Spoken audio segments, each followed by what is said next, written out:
am again. It's Friday afternoon, and I have more with which I am about to proceed. I'm laughing because everything I presented up until now has come out of me in a big a burst, and I have felt the tank emptying. And then I remembered I have a ton of stuff that I have saved over the years on my hard drive, just an endless amount of notes about things, papers about things, reports about things. So I had fun today going through the accumulated history of my life as it's crept up on my hard drive. And so I'm starting to pull items off of that I had even forgotten existed over all the years. Today, I'm going to start sharing a chapter I wrote on a book about 10 years in a book about 10 years ago. The book was published by APA's Division of Men and Masculinity, the Center in the Association for Preoccupation with and Studies of Masculine Identity and the Psychology of Men. And I was asked to write a chapter on the topic of helping men at midlife. So that's what I am going to read, the chapter that I submitted and was published. Introduction. I have chosen the title of this chapter in a premeditated desire to be rather provocative. I have used it in an attempt to signify to the reader a kind of despair I frequently feel when cocooned in the privacy of my consulting room, keeping company with and attempting to inspirit and enlighten a fellow male adult moving through the turbulent vicissitudes of his middle years. At moments of such reverie, I am wont to reflect about how the proper study of human beings may be the human condition, but that, as the quantum physicists have so maddeningly reminded us, the very act of observing phenomena influence and distorts them. How can we mere humans, then, ever transcend ourselves and grasp our own plight with any clarity and precision? I also think about the Bible and about motes in the eyes. How can we glimpse our predicaments when we ourselves are wrapped up in extremely limiting cognitive structures through which we process our distorted visions of that which confronts us? What I mean by all of this is that most of our theories of the human condition have been generated by middle aged males. Given the human propensity for self delusion and a comforting defensiveness that appears to be part of our mental apparatus, it troubles me that those of us who are male psychotherapists working with our peers are partly culture blind and are employing a set of templates built in some degree not only out of myth, but also to a great extent out of soothing perceptual distortions. From this perspective, a true gender wise therapy for males will have to await the painfully slow unfolding of the men's consciousness movement, a movement only in its infancy. It is my hope that papers such as these might continue to make a small contribution to helping the men to understand the subtle issues of gender imperatives, particularly as these imperatives have been shaped by the culture we all share, and thus aid those of us who are psychotherapists to become better able to apprehend the often silent but ubiquitous sources of pain in our male clients. The task is not an easy one. Limitations of space preclude my exploring the themes that matter to me here in any more than the most cursory fashion. So let me proceed as follows. First, I would like to take a moment to describe the conceptual framework I have found most useful for approaching the therapeutic work I do. Then I will focus on just a few paradigmatic issues that appear to me to permeate the struggles of the men who seek psychotherapy at midlife, whatever may have been the ostensible presenting complaints they have offered on the occasion of their early visits. Finally, I will present two cases that appear to me to illustrate well the theme of these observations. Theoretical considerations. Although I was trained initially in psychoanalytic perspectives, I have, over the years of my career, come instead to view myself as an applied lifespan developmental psychologist.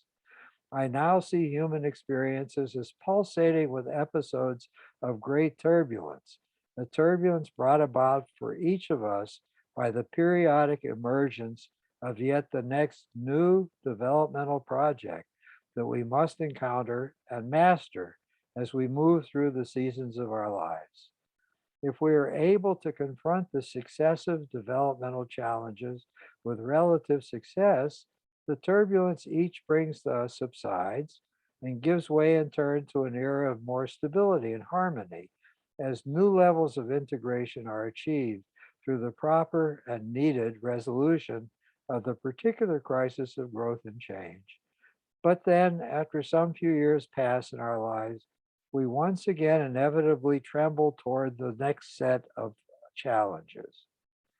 Within any given culture, these challenges of an individual life and the psyche are brought about by the dynamic tension between each person's autonomously developing mental apparatus, growing in richness and complexity over the lifespan, yet interacting with very strong imperatives placed by the culture on each of us at successive age levels. Also, within any given culture, the nature and some of the textures of such developmental eras and disruptions can be specified with rather good precision.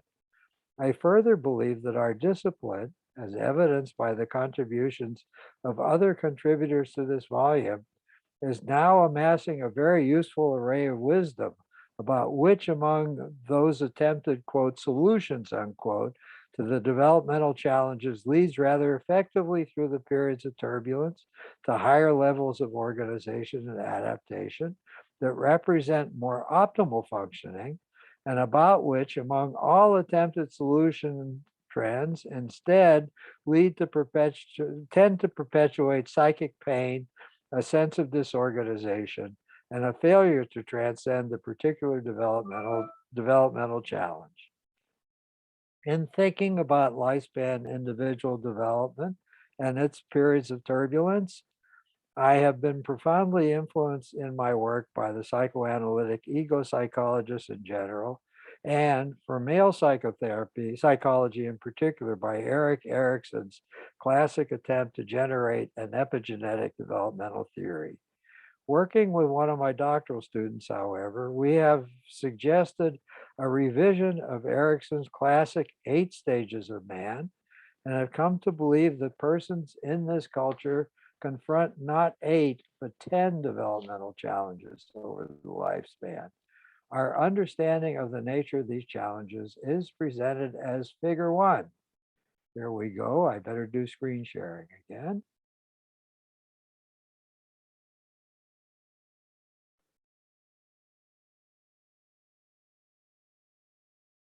Okay, in previous lectures, I have presented this graphic.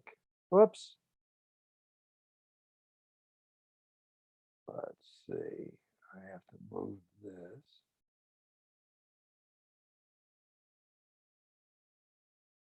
I'm getting there. Ah, yes, there we go. That's fine.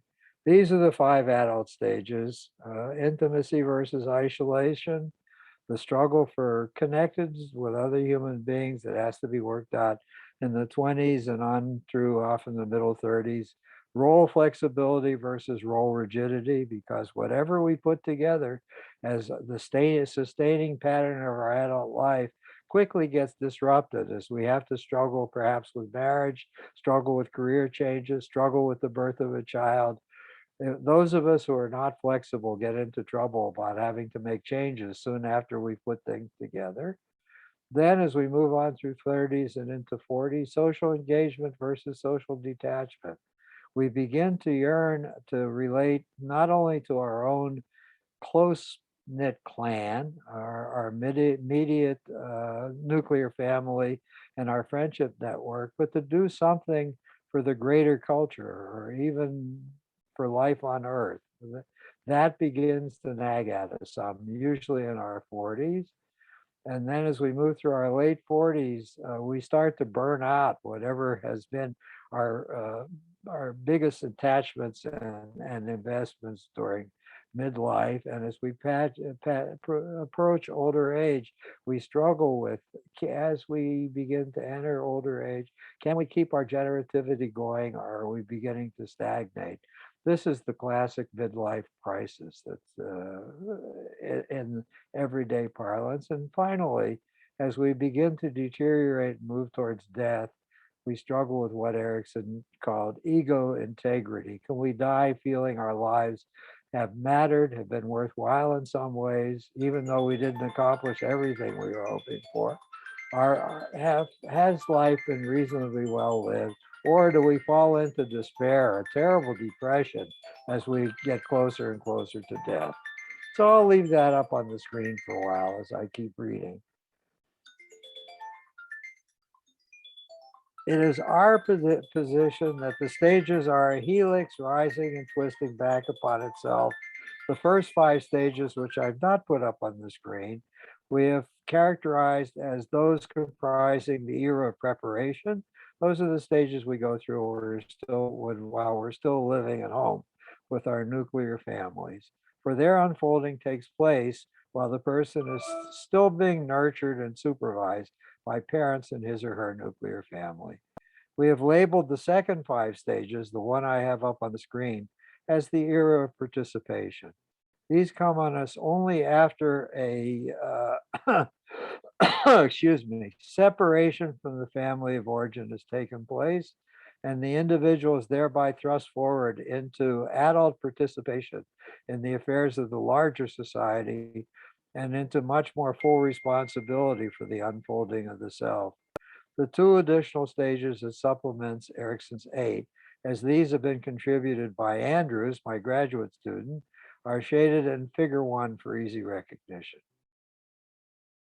Clinicians who wish to make use of the contents of this schema should take note of the following principles. 1, if we listen sensitively to the complaints of clients entering psychotherapy, quite early on, it is possible to identify the disquieting and conflict-laden themes of that particular developmental era permeating the struggles of any given client, and in which he or she feels hopelessly enmeshed. 2, in understanding why he or she is having difficulty traversing the challenges of the epic so identified, the clinician should attend to the stage or stages immediately preceding the one in question. It is likely that an insufficient resolution of the demands of a preceding era have diminished the client's capacity to negotiate the challenges of the current, most pressing one. Interventions, therefore, need to be directed towards securing a better resolution of the antecedent failed set of challenges before proceeding to the current set. I noted above that the schema I am presenting is a helix that doubles back upon itself as it rises. For adult clients, then, in addition to attending to the preceding conflict, the clinician needs to look at the stages directly underneath the one that is currently problematic. I guess I will move downwards. There are the first 5. There is a high degree of likelihood that unresolved conflicts during the childhood developmental era directly underneath the era of concern also are diminishing the client's adaptive capacities. If this is the case, repair must be addressed to the identified childhood issues before progress can be made in the resolution of the current developmental impasses. In spite of the potential richness and clinical potency of these kinds of visions directed to us by the ego psychologist, though, I now think that the perspectives into which we descend when we limit our attempt to view the epigenetic evolution of a single life only to that life's interactions with the demands of its culture is unfortunately still a very limited perspective. It is essential the same It is essentially the same thing as using a telescope to glimpse the far landscape instead of a pair of binoculars. That is, if the epigenetic perspective focused on the individual is the sole tool used by the therapist, then such a constructed perceptual map no real definition. Fortunately, the last 2 decades in our field have been a seminal period, one that has seen the family systems perspective and a variety of family systems theories come to our consciousness. In this regard, I've been particularly taken with the work of Carter and McGoldrick, two gifted individuals who have vastly aided our understanding by contributing significant notions about the family life cycle and about how every human life unfolds within the dynamic stresses and challenges occasioned by shifting family needs and pressures. The additional perspectives provided by an appreciation of the family life cycle and its vicissitudes then add a second lens to my vision as I confront clients in my practice. To sum up, I have come to appreciate that human lives, our own included, are influenced and respond to demands that are tripartite. There are, first of all, autonomous intrapsychic growth spurts in each of us brought about by our own maturation. Next, these growth spurts sometimes provoke and at other times are partly responsive to changes and shifting alliances within the matrix of social relations in which each of us embedded, particularly those alliances and antipathies unfolding within the small system of our families. And our proactive and reactive behaviors in both of these arenas are in turn responsive to the modal beliefs and aspirations that we have been socialized to embrace as our culture calls us forth to new roles and new ways of structuring both our experiences and our interactions with others at various transition points in our life. I believe it to be critical, therefore, that we pay careful attention to all three arenas of our existences and those of our clients if we therapists wish to attend to our calling sensitively. With these observations as a background, let me now turn to some clinical issues I confront as I work with men at midlife. Although boundaries are rather fuzzy, for the purposes of this presentation, let me set the boundary stakes of the era I will be describing as ages from about 40 to about 65.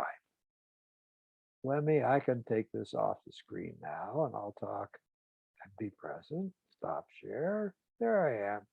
I should be back. According to Erickson, 1963, the critical core struggle for men during the era is one in which he refers to as generativity versus stagnation.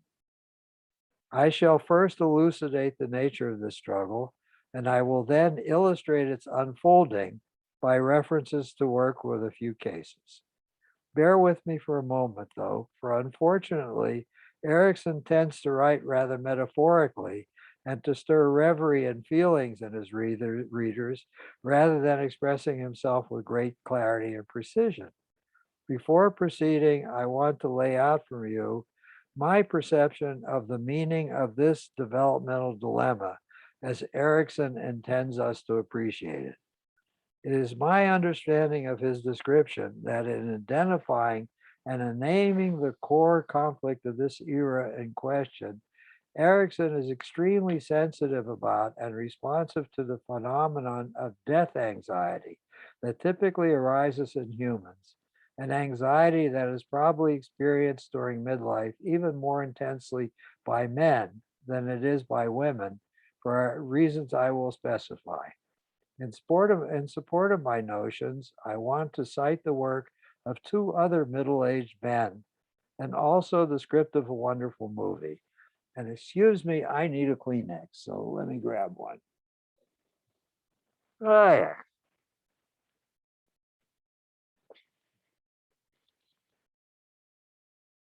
In the late 1960s, the apogee of counterculture madness in the United States, One of the prophets oft heard in our land was that guru of the absurd, Carlos Castaneda. Castaneda befuddled us. He made us raise the grand question of whether or not his mythic hero, Don Juan, was a real person or an imagined alter ego, the use of which fictional device permitted Castaneda not only to receive his PhD in anthropology, but to make some astute existential observations about the human condition. Don Juan's lectures also permitted Castaneda to reflect about the restricted ways in which culture leads us to construe reality. Who knows whether Don Juan was real or a myth? It is not important.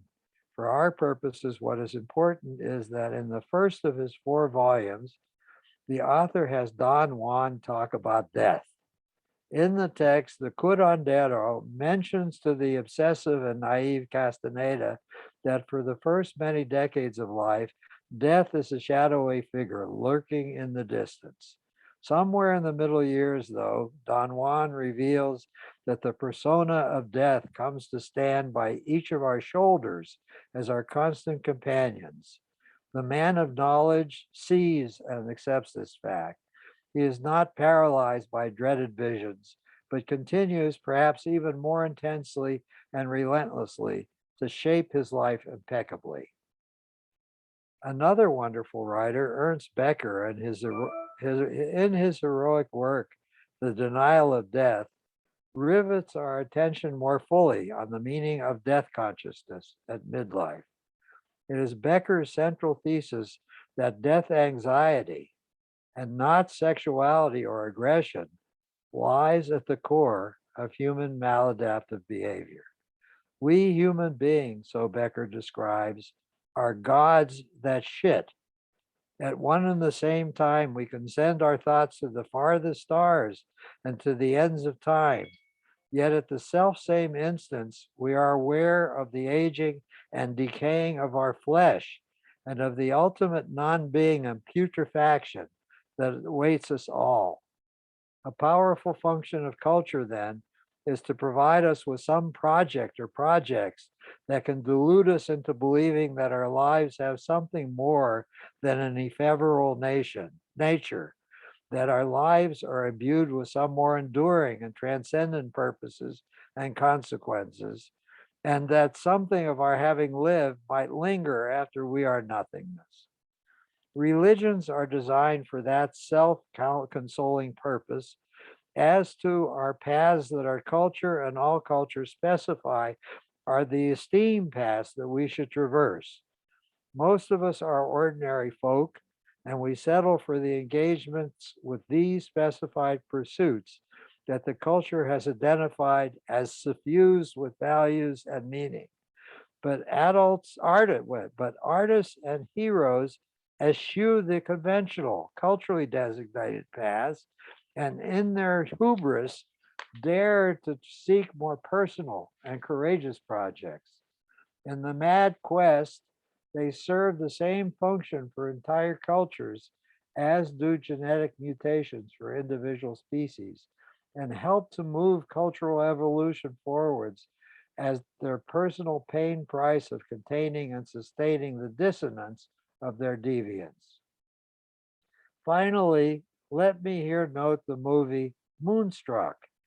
In it, the heroine's mother, wonderfully rendered by Olympia Dukakis, is confronted with the facts of her husband's infidelity. In a series of encounters, she first asks a philandering stranger with whom she strikes up a conversation in a restaurant, then her daughter's suitor, and finally her husband himself, the same obsessive question: why do men have affairs with younger women? In each case, she finds herself led to an inexorable conclusion by the conversation she thus opens. Quote, I guess it's because they're afraid of dying, close quotes. She is awesomely correct. The confrontation with death for men, so it appears to me, is particularly important and unbearable. In order to understand the reasons for this, please remember that human biology gives to women an obvious and significant role in the generation of that greatest mystery, the mystery of the creation of new life. The life creating and life giving power of the feminine is incarnated in the fecundity of pregnancy for every woman to see herself and indeed for the entire world to see. The role of men, on the other hand, is a much more obscure one, merely that of the inseminator. Our human presence as males is not even needed for the act of life creation to occur, only our germplasm is. The anthropologists claim that it took thousands of years of human history for human consciousness at last even to grasp the fact that males had any part whatsoever in the creation of life. And if we men apprehend that we participate very little in that most basic immortality project, the creation of new life, we are therefore left psychically frail and vulnerable. Why then do men exist? Our inevitable feelings of our lesser importance and of aimlessness and purposelessness lead us to fear and to have awe of the feminine and seek to avoid, to possess, or to dominate women in order that we might therefore deny our essential triviality and our powerlessness. While we overtly boast of women's penis envy and struggle to create conditions that will sustain and reinforce that very penis envy, we at one and the same time hide the shadow side of ourselves, daring to permit ourselves images of our countervailing breast and uterus envy only in anxiously tinged dreams or in bisexual fantasies. Bruno Bettelheim is one of the few psychoanalysts to explore these themes in his marvelous book, Symbolic Wounds. But more than anything, men try to obliterate their sense of futility through obsessive competitiveness over the value symbols of their culture, through domination, through rape, through female subjugation, through making war, through engagement in other hideous power operations. These permit us to deny our frailty to ourselves, yet all the while we remain riveted with and terrified of the power of women, of dying without sense or meaning, and the trivial emptiness of our existences. These kinds of reflections are very much of the sort that Erikson intends when he describes the nuclear conflict of generativity versus stagnation. The man at midlife, confronted with palpable signs of his inevitable mortality, searches in an impassioned fashion for an engagement with the world that will be his monument to himself and to the goodness of his existence. His period of preparation for a commitment to such a grand project is over. Adolescence has come to an end at last, somewhere between ages 35 and 40. Now, finally, he must produce that for which in his own reveries of his death, he can remember himself, and about which those who will remain after him will speak when memories of his life now ended rise once in a while to their conscious thought. The potentially positive resolution to this midlife conflict precipitated by death anxiety, the one labeled generativity by Erikson, is typically achieved by an enactment in two parts. These parts are first, an energetic engagement with the building of some kind of monument to the existence of the self that feels heartfelt and significant to the builder. It is the protagonist's set of accomplishments and outcomes to his life that signifies to him that his life will have mattered and for which he daydreams he will be remembered. Next, he also experiences a growing hunger to be connected to the great transgenerational stream of being. He desires to transmit knowledge to and to indoctrinate disciples who will live on and remember the meaningfulness of the master's life after that life is ended.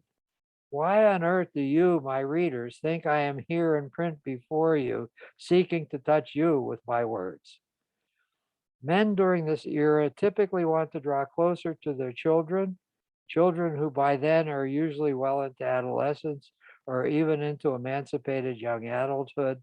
The men's longing is that their personally held images of what is important and what works can be offered to those who will survive the death of the transmitter of knowledge and therefore keep alive some of the shared flame of his consciousness and have unfortunate consequences. If the father has been rather authoritarian and heavy handed in his earlier parenting style, his children are apt to scorn, mock, and repudiate his attempts to share his visions with them, for they need to emancipate themselves and to make their own unique way in the world at the very time that their father's yearning to affect and to matter to them is growing in its intensity. But the male need to matter to others is not limited to one's progeny. Men at midlife often find themselves or even thrust themselves into the role of teacher, supervisor, or mentor in the workplace and in their personal lives. They buddy with younger workers or colleagues or friends, and they take fulfilling of quiet satisfaction in showing the ropes to those coming on behind them. A failure to carry out either or both parts of the generativity project, finding that to which Don Juan called a path with heart, and finding younger persons to mentor, leads to the failed consequences Erickson has called stagnation.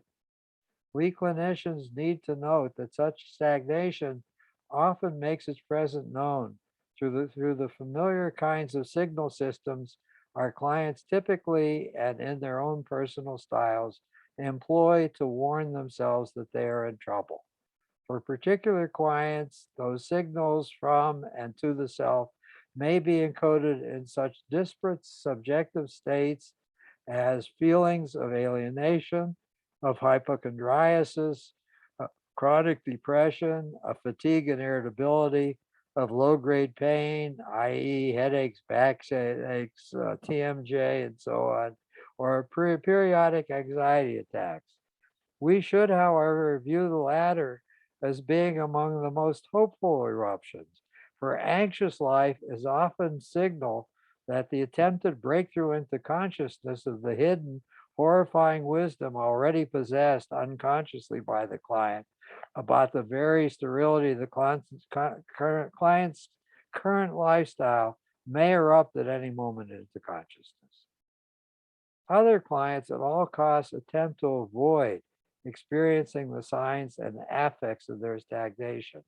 They can do so through employing some kind of anodyne, substance abuse, recourse to pharmaceuticals to mask distress, frequent travel in the search for novel and trendy, and yes, as in Moonstruck, the excitement of a love affair, a round of love affairs, to create the illusion of fullness in the place where only emptiness exists.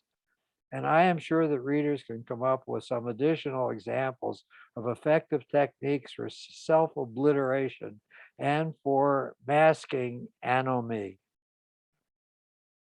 Recourse to the last mentioned anodyne, inner urging towards and fascination with younger women, is a particularly poignant development for many men at midlife and for their mates. Aging men unfortunately see their own accelerating passage through extinction mirrored back to them by the aging of their mates' lineaments. Sadly, this phenomenon of mirroring generates an almost ubiquitous and desperate urging so many of my gender feel to flee from her. The once beloved, the woman who is simply growing older, in a mad attempt to embrace another who is more youthful. Observing this over and over again has led me at last to the brink of believing in a kind of cursed psychology our species may be carrying. One of my clients, Michael, put the matter to me rather touchingly. He was a man in his early 50s. He had come to see me for a brief consultation, having heard that I was a person who had some wisdom about family life transitions. His father had just died. His mother, a woman in her 60s, lived in a distant city. Michael was concerned about how to help her to readjust to her loss and altered circumstances. Should she stay in the large family home? Since she had some health problems, should she go live in a retirement hotel? Should he bring her to our city to live closer to him or leave her among her friends?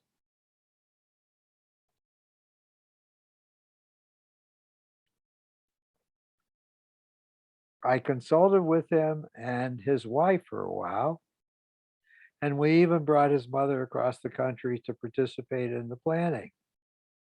I guess he may have come to value hearing my thoughts, for after we had resolved the matter that had brought him to me, he asked if he could meet with me once about a personal matter.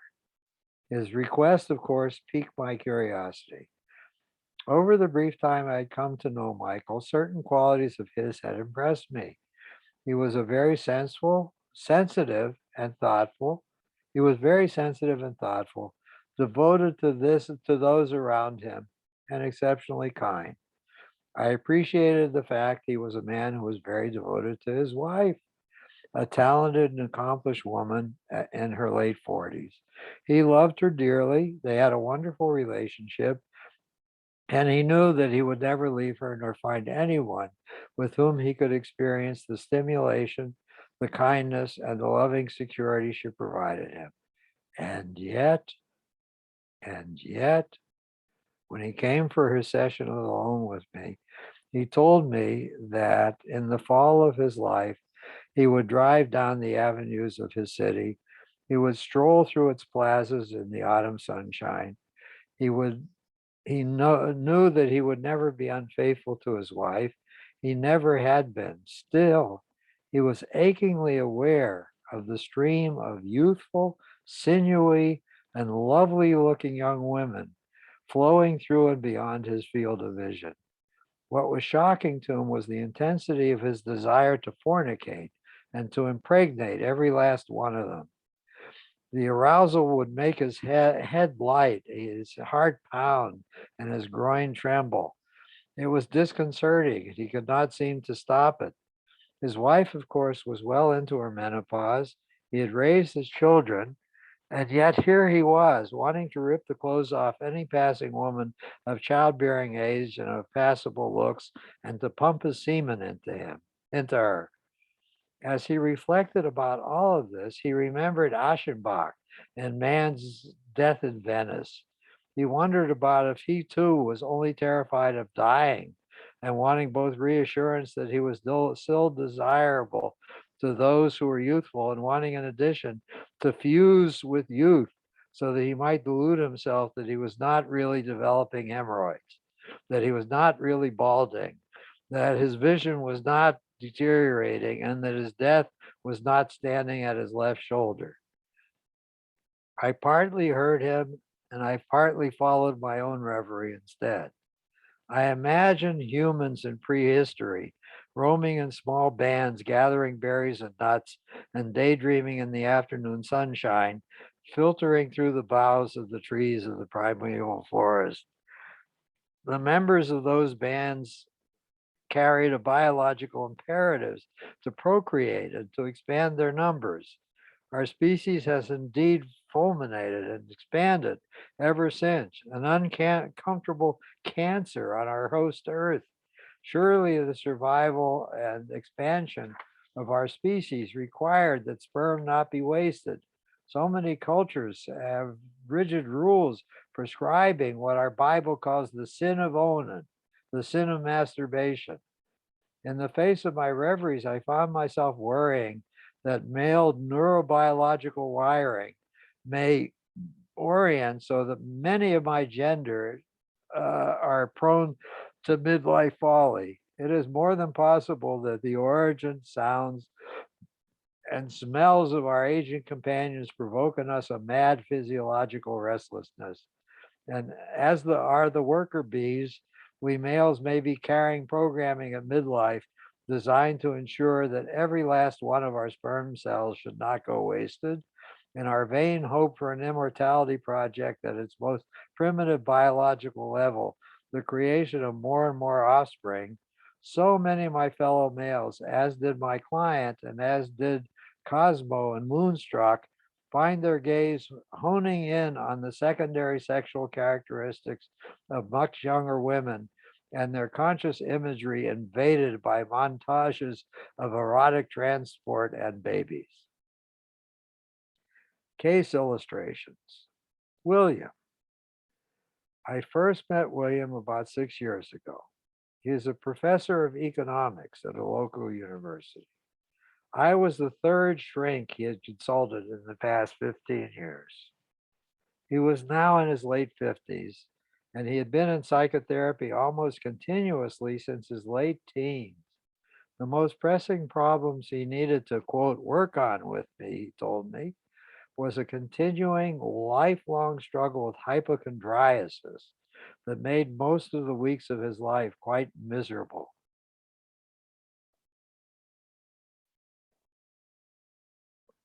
He was always noticing some tender place on his body, some bump, some momentary dizziness, some feeling of tiredness, some bruise, or some God knows what else that would immediately signal to him that he had cancer and would be dead within the next few weeks. And he would go into a panic. I quickly got the sense that William had truly, quote, imploded. His career was at a standstill. He found himself unable to do research or to write. He was in danger of being passed over for a promotion and of losing his post. The majority of his psychic energy was being focused inwards, monitoring states of consciousness and hovering anxiously over body parts. What was so horrifying to me, too, was to learn that the only reason that William had come to see me was that the previous therapist had suddenly dropped dead of a heart attack. As might be imagined, the nature of William's human relations was also quite deformed. With women, he was both highly erotic and bizarrely non sexual. He had grown up feeling quite ugly, both internally and externally, and therefore my client had been quite demoralized about the possibility of approaching women. As he passed into his 20s, however, he began to be the object of tentative overtures from women who were his peers, women he admired. He discovered to his wonder that his appearance, the power of his wit, wisdom, and eloquence, and his very real capacity for tenderness toward them were much valued. He then had thrown himself into flirting, seducing, and scoring with a vengeance and with startling consequences. He found, though, that he could not only that he could only couple with women in a very isolating and controlled fashion.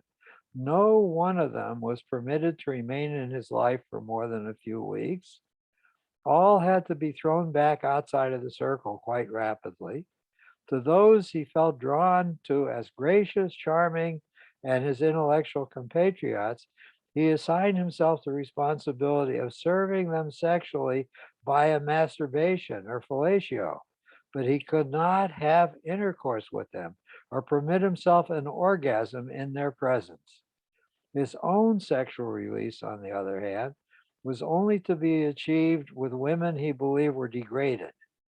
They were, from his perspective, usually obese, dumpy, and randy, using a kind of pseudo-sexuality in a desperate attempt to bond with a man. The latter young women frequently idealized him as their superior, and he typically engaged in mutual oral sex with them to the point of orgasm. Or he read pornography about transsexuals and transvestites and found the imagery of hermaphroditism exciting as an inducement to masturbatory success. After listening to all of this for some period of time, it finally penetrated my thick skull that William had never actually permitted himself to have intercourse with anyone. His fear of both entrapment and the dissolution of his tenuous sense of self, experienced in the metaphor of first inserting his penis into the woman and then surrendering to tides of passion and to orgasm while coupled with her, had turned out to be much stronger than his need for intimacy and companionship. His relationship with men was often quite otherwise. Here he had thrust forward into a kind of typical male adolescent reliance on the chums as an intense group of buddies. He had a very sustaining coterie of beer drinking companions who would spend many nights frequenting the local would talk social revolution and left wing politics endlessly. They reveled in their anti establishment values. They preached idealism. They loved poetry and the world of letters. They ogled women together, but all of them had moved through their 20s and 30s as a group, and not one had managed to build an ongoing intimate relationship with a woman. I will not bore you with the details of the last 6 years of work that William and I had to do together, for it is the recent struggles to which we are attending that are the ones germane to this chapter. It is sufficient for me to note here that at the first time I met William, he was clearly suffering a great deal from an insufficient resolution of the nuclear conflict that Erickson has named intimacy versus isolation. If you will refer to figure one that I showed you, you will see the two preceding stages, identity versus role confusion, and the underlying one, trust versus shame and doubt. Our early work together then was spent clarifying first what had disrupted the earliest period of his life, and later focused on what had interfered with proper identity formation. It was not hard to find out. William had been born out of wedlock. His mother was a poor immigrant woman who had given birth to him in her late teens. She kept herself barely above the level of abject poverty by working as a waitress for the first few years of my client's life, but there was no money for childcare. She had managed instead to find a sympathetic family who owned a family restaurant, and she was allowed to bring William and to leave him in a back room of the restaurant when she had to work her shifts. At quiet time, she was able to go back to see how he was getting on and to feed him. But he was often left unattended for many hours on end. William has a memory from around age 3 of being alone in the back room. It is dark. There is only one window. Outside, there is a terrible thunderstorm. William is terrified. He is trapped in some kind of a playpen or enclosure. He screams over and over again in terror. No one comes. Finally, he cries himself into exhausted and despairing sleep. Things got better a few years later. An older man of some means married William's mother. The two had opened a restaurant together. William began to laugh and to play more. He was fond of his stepfather. When he was 9, though, his stepfather began to complain of a pain in one of his legs. For a long time, the man did not seek any medical help, preferring to take aspirin and alcohol and to tough it out. At last, the pain became unbearable. The diagnosis, of course, was bone sarcoma, and by the time the leg was amputated, the cancer had metastasized to other parts of the body. Soon, stepfather was completely incapacitated. The restaurant was lost. The family again was in poverty. Now the mother returned to waitressing, and William had to assume responsibility for looking after his dying father in the hours after school. The process of the final decline was a long one, stretching out over a couple of years and filled with every imaginable horror. William remembers one very guilt-laden experience of standing next to his stepfather's bed soon after his stepfather had slipped into his final coma and playing with his own penis. As I listened to his tale, I felt so sorry for him. William was trying to find some solace, trying to affirm his own life, and trying to reassure himself of his continuing intactness in the face of what must have been his unbearable horror. After the stepfather died at last, my client's mother permanently lost whatever resiliency had kept her going during the early years. She increasingly made him her quote, little man, close quotes, and she asked him to take over more and more responsibility for her existence. Even today, he watches over her, contributing to her support, taking her shopping, going to visit her frequently, entertaining her, and traveling with her to visit members of the extended family. How could William ever be with anyone else? He is truly never separated from his mother. The matter of his struggle with his identity was not hard to untangle either. In his bisexual imagery, he clearly longs for a means to be fused with a good male father. This plus the dangerous possibility of and his longing for fusion with his mother have contributed to the serious diminution of himself as an unambivalent and capable male. In addition, the prolonged struggle to care for a dying father during elementary school years and during the beginning of his junior high school had had a terrible effect on his occupational identity. During those years, he was too preoccupied, anxiety ridden, and depressed to perform in school. He just shut down.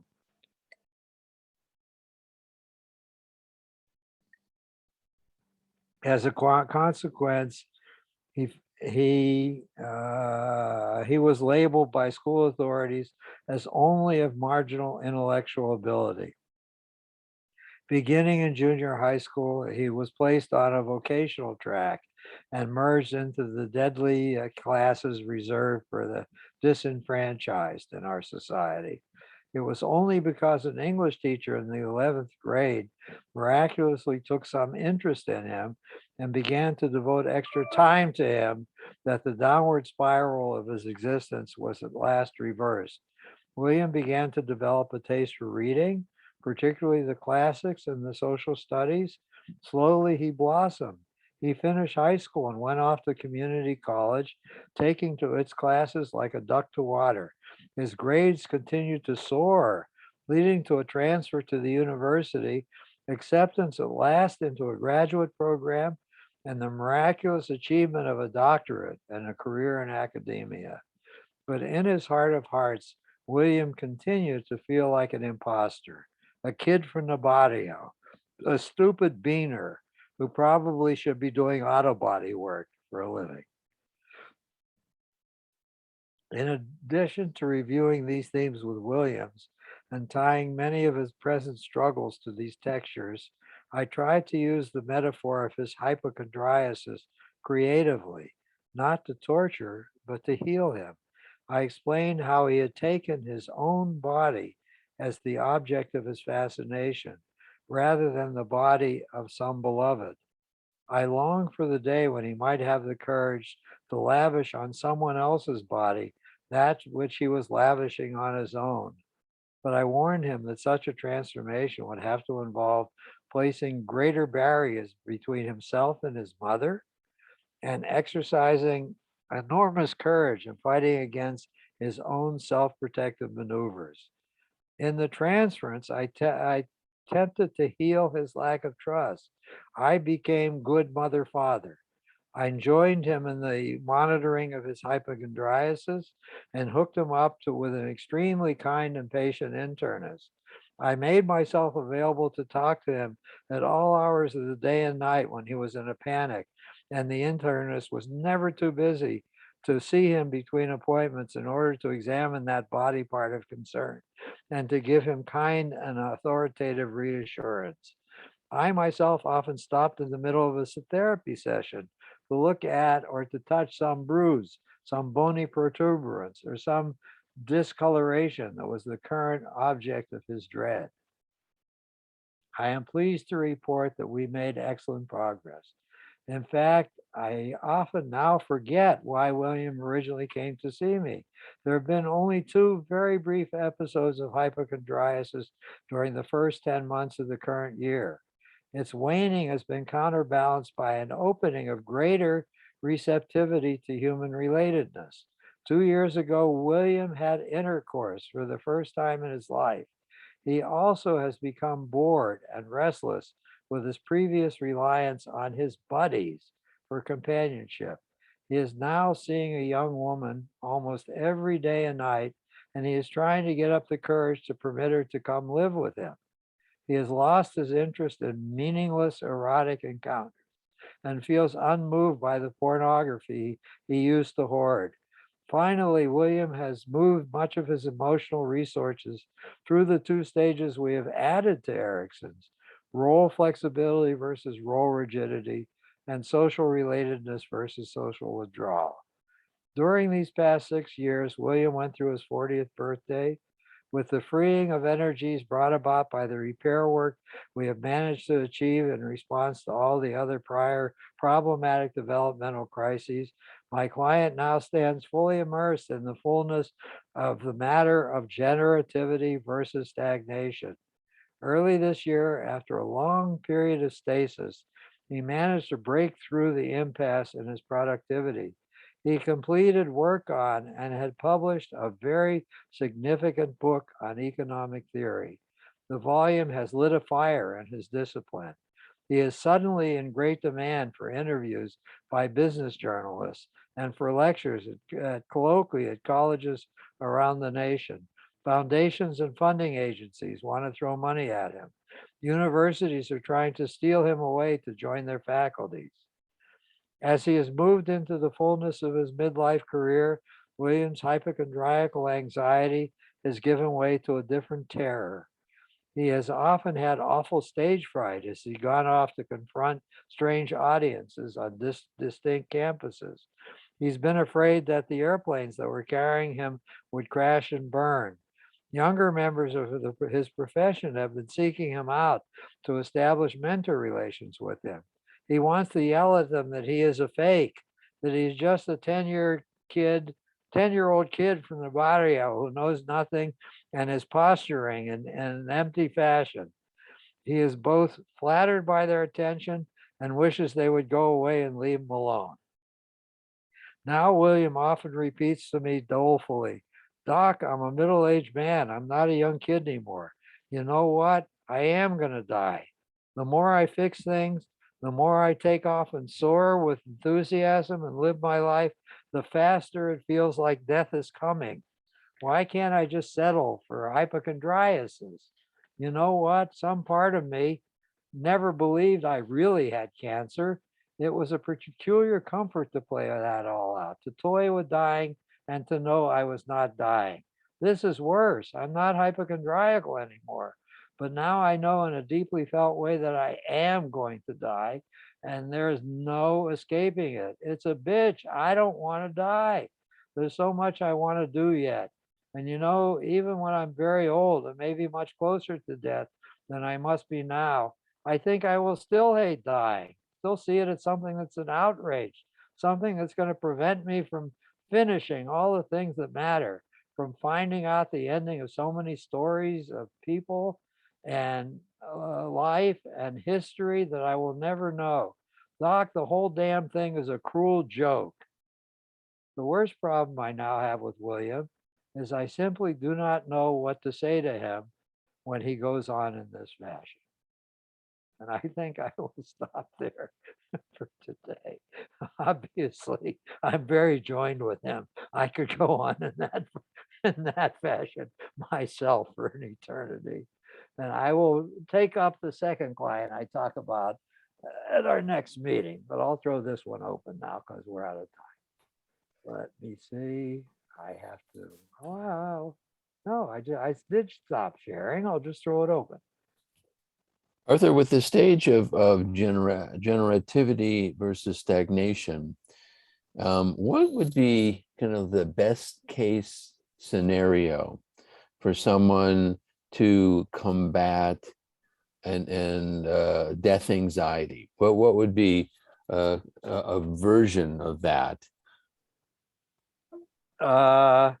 It's possible that a career change needs to be made, that they now need to not be so practical anymore and stay in the same career because it supports them well and provides stability and pays college tuition, but to do something really heartfelt, something that the person can say, I love getting up during the day to invest my energies in XYZ, whatever it is. Doesn't necessarily have to be a paid position. It can be donated time of some kind to some cause that the person believes in. But they have to do something that feels significant, not just something that balances things. And in addition, they need mentor relationships. They need to be able to have a good relationship to the oncoming flow of history so they can feel like they're lodging portions of their in the conscious of people who will at least keep them alive symbolically for some years after they die. Those are the two best antidotes I can think of. Now, wealthy people do things like they endow a medical school and put their name on the building. They have edifice anxiety. That's what they have. They try and or they'll fund some project that their name is attached to. If you're wealthy, you can buy ways that you can have your name last. You could put up a tremendous mausoleum in the cemetery, so anybody who comes to visit the cemetery will see that you're there. They'll have to pay attention to you because your name's so big on that crypt. If you're a therapist and a psychologist, you can continue to do good work. That's right. That's one of the reasons I don't want to retire. I'm endlessly hungry that people should listen to me. And the work we're fortunate. I think the work feels worthwhile to us. Mhm. Yeah.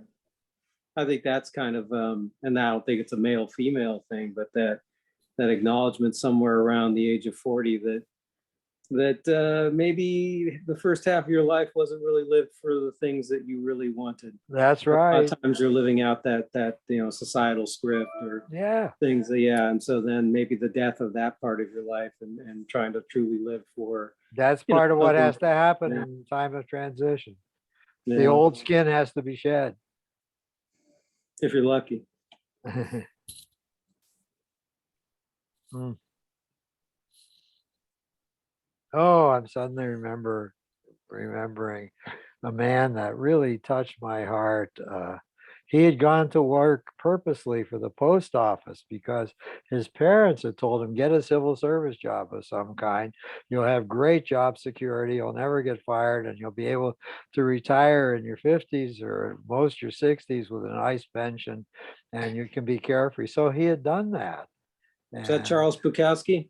no, no, he had done that and he had retired and he was lost. He didn't know what to do with himself and he was very depressed because he didn't have his round of saying hello to handing the mail to people and saying hello to them anymore. Whatever had been the textures of his life, he had surrendered and there was nothing to replace it. And his wife was irritated all the time because he was underfoot and he was trying to take over and manage the household. And she would say, I've been doing this for years. I don't need you to tell me how to clean the sink properly or what I should get at the market, which way I should go up and down the aisles of the market to be most efficient in navigating my way through the market. Go find something to do, she would yell at him over and over again. Find something to get you out of the house for a while. So he was having tension at home and meaninglessness in the way he was spending his life. He was falling into stagnation. How'd the story end?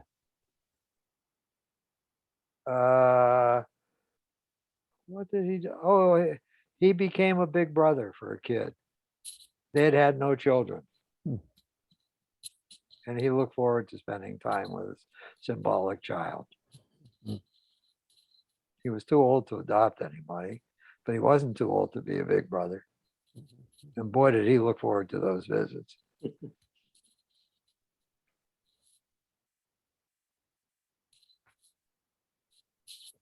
There must be something wrong with me. I've talked about a few people here and you're asking me about a few more.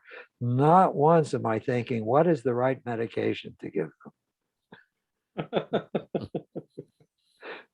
I'm some kind of terrible failure here. Mhm.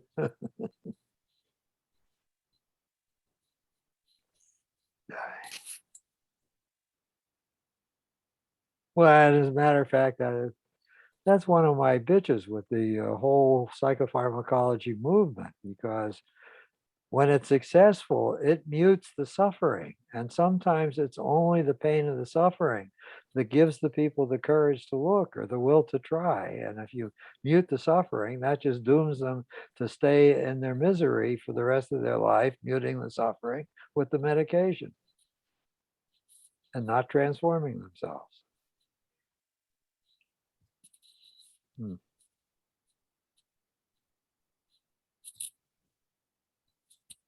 By the way, I wrote this when in 2012 it was, almost 10 years ago.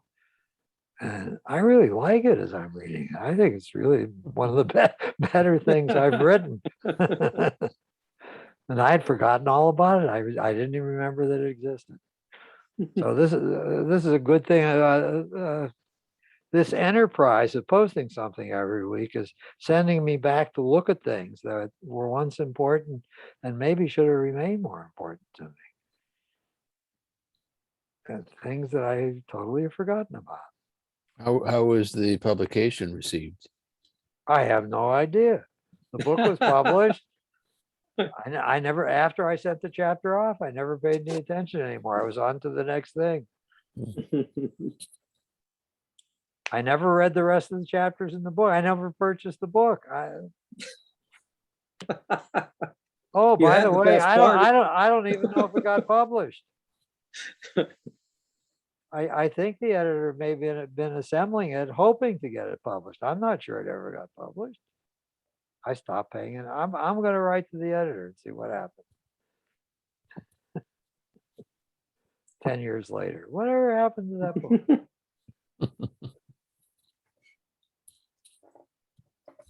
All right. Thank you for listening. And I'll be back with the story of the second client next week.